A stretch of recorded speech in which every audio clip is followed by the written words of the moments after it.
Some of you may not recognize the building that you see in the screen, but 49 years ago,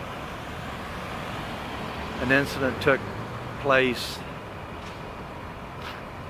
in this area in Dallas that changed the lives of millions of Americans. Little did I know that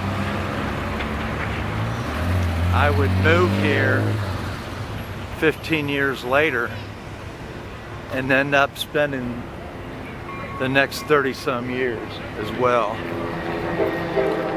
I'm going across the street, and the path of the motorcade was actually coming down this way. They took a right-hand turn, and then, as you can see at the Texas School Book Depository, they took a left on Elm. Trees have grown up around the building now, but you can see at the rounded 6th-floor building windows is where Leah Harvey Oswald allegedly sat and waited for the... Second run from the top, sir. Yeah, I thank you. You've been here before. Oh, I live here, man. You live here? Yeah. Everybody wants to tell the story. Sorry about that. They came down Elm Street. That's the grassy knoll you've heard talk about millions of times. And that's where Zapruder shot his video from.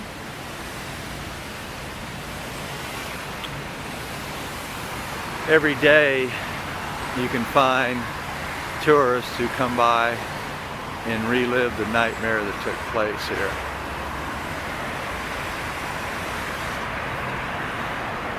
I'll pan back up to the Texas School Book Depository. Again, there's trees now. And what's amazing, there were 3 shots that were fired. And you'll see as the speed of traffic, as the next car that comes down,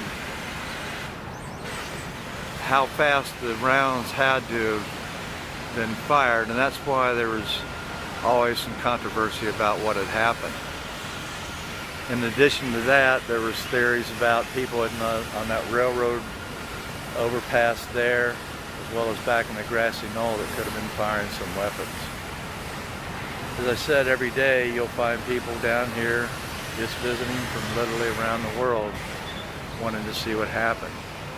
I came here in 1964 with my parents. We were on our way to Waco, Texas to visit my newly born niece.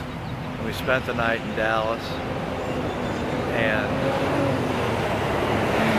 the city was still in shock at that time. I'll try to relive the moment. The traffic's a little bit faster. But just now we'll watch the next car that comes around the corner here. One's coming. And I'll count out how fast the rounds got off. But we were here in '64, and I wanted to see where this site was, but as I said, the city was still in shock, and they certainly didn't want to brag about it. They didn't want to really even talk about it. And then when I moved here in '78, I came here, and I guess I've been over here,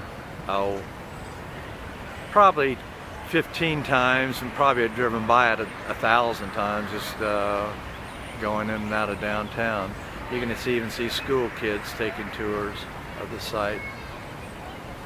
Well, I'm still waiting on traffic, sorry about that. But anyway, the shots came out, and it would be bang, bang, bang. And by then, he was off to the hospital. I'm going to cross the street here and let you see it from the Zapruder film perspective. Okay. Also, you can see in the street Here's one of the X's where one of the shots was fired, and then again there's another X down here. But this is where Zapruders. Oh yeah, we've got a group of Japanese, I guess, visiting here. As I said, people come from around the world to see it. This is another perspective. It's when they came around the corner. It's a school book depository right up there. This is Elm Street. This is just about where Zapruder was standing.